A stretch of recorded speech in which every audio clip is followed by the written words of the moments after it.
Hey everybody, welcome to Ionan's Edge, episode 38.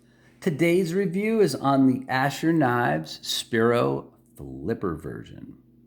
Let's jump right in with some basic specs on this knife. We've got an S35 VN steel drop point blade. This is a mid-flat grind with a front swage. It uses G10 textured scales with full nested steel liners. This is a manually deployed liner lock knife. It only deploys one way by use of a flipper tab. We've also got a reversible deep carry pocket clip, and it is riding on caged ceramic ball bearings. It's got 3 inches of usable cutting blade. We've got a scale length of 4 1/4 inches. And the tip to tail measurement on this knife is 7 1/4 inches. The weight of this knife on my scale came in at 3.05 ounces, so very light. So let's talk about what I like. This knife, the Spiro Flipper, it has the Asher Spiro look and general feel. It has the same general feel as all the Asher knives do, and that's a good thing. We've got great blade steel on here and solid deployment of this knife. Fires out there, locks into place great. No issues with deployment, sounds good, locks up good. The liner lock engagement is great. Good so far. It's comfortable and has good ergos, even though it has the one and only kind of standard Asher pocket clip on it.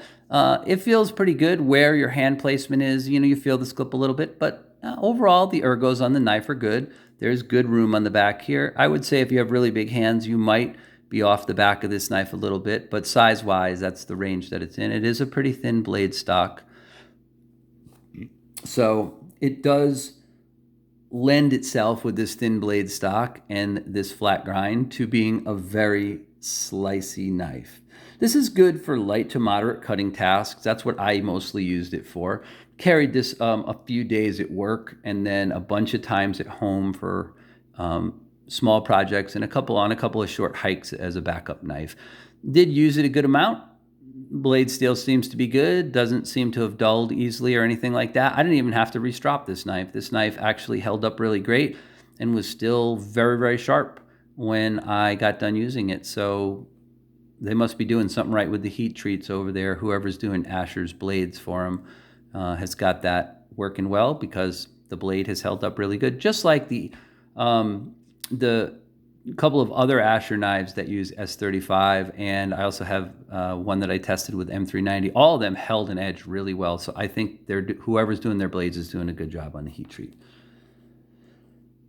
I really like the G10 scales. There's really nice texturing on them. It's the same G10 that he uses on all of his G10 knives. There's 2 variants. Obviously, a lot of this stuff is done to keep the cost down so that he can get the knives out to us, the general public, the buying public, at a very reasonable cost. But the G10 is the same G10 that they use on the other G10 versions like the Nomad and what have you. And it feels great. It has a nice texturing to it. It's chamfered on the edges. There are no sharp spots, and the fit and finish on the knife, it looks really good. So are there issues or dislikes about this knife after me having used it for a couple of weeks and actually put it into use out in the real world? Sadly, there's a couple. Let's talk about the biggest one first, the detent. The detent has like a double catch or a double detent type of function to it. So typically when you break a detent, that's it. I just broke the detent. This knife should fall shut, right? It doesn't. And the reason for that is because the detent ball is still stuck behind the blade. If you back close this knife and push it hard, it'll close. So deployment and lockup, great. But When you break it here, the detent ball is too far down here on the frame lock for the knife to release. So you have to press this in further and then close the knife. Again, if you press it far, you have to press it all the way to here. I can't get my finger under there. So now I have a knife that's released, and that's what kind of happens. I end up kind of doing that, and it slips over my thumb and ends up nicking me in the fingernail. So watch again. Let me see if I can show this better. So we'll break the detent. Ready? But look, there. The detent ball is still in contact with the blade. Again, do this one more time. Break the detent, and then can't close this knife. There you go. Hear that click? That's the detent ball finally riding up and onto the side of the blade surface where it's supposed to do this. So this is a big deal for me because unless I really push this knife way back to here, and now I have nothing protecting my finger, I can't close this knife. There, it closes then, but if you break the detent ball and try to close this knife, ain't gonna happen. Can't do it. Right? So that's a problem, guys. I don't care how you look at it. That's a major issue for me. Yeah, I get it. You can push this over and make sure you push this all the way back and keep pressure with your thumb up against the flipper tab so that the knife doesn't come over and bite you, right? Or you can bring it across like this and get it to here and then push it with your finger, right? You can do that. But I just don't get this. Like, this design doesn't make sense, right? Now I can do that, and you can hear how hard that clicks. So again, I gotta give an honest review, and that is a major thing for me with this knife. So the reason I'm going so far on this, and I'm going to take the time to say, in all honesty, all the other Ashers I've ever held, different models of Ashers I've ever held, I've never had any issues like this with them. They've always been well-crafted knives with good fit and finish, but this is pretty much a no-go for me.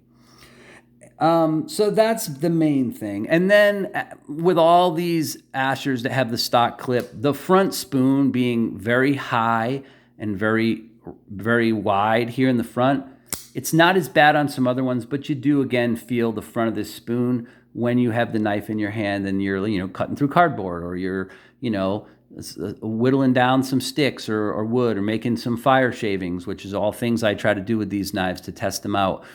I know there's an aftermarket clip out. I mean, not an aftermarket, a custom clip out from Asher for some of the knives. I wish he would kind of go to that for all of them and have a nicer, kind of lower profile, smoother clip that comes up in the back and faces down. So that's pretty much my two issues with the knife. It's a solid little knife. It's only $75, and you get S35 VN steel that appears to have been properly heat treated because it holds an edge really, really well. You get all the other quality build components that you get in all the other Asher knives. So all of that is a plus. And I really, really liked this knife. I wanted to love this knife, but I personally, this knife also is on loan to me from Grumpy Grunt. I can't get over that double detent thing, that lock. I mean, for me, it's like I got to push this well back here and then be very careful not to bite myself with it. So I can't get over that. And for that reason, those issues, or that particular issue, ruins the function of this particular variant. And I really enjoyed all the other Ashers, but not this one.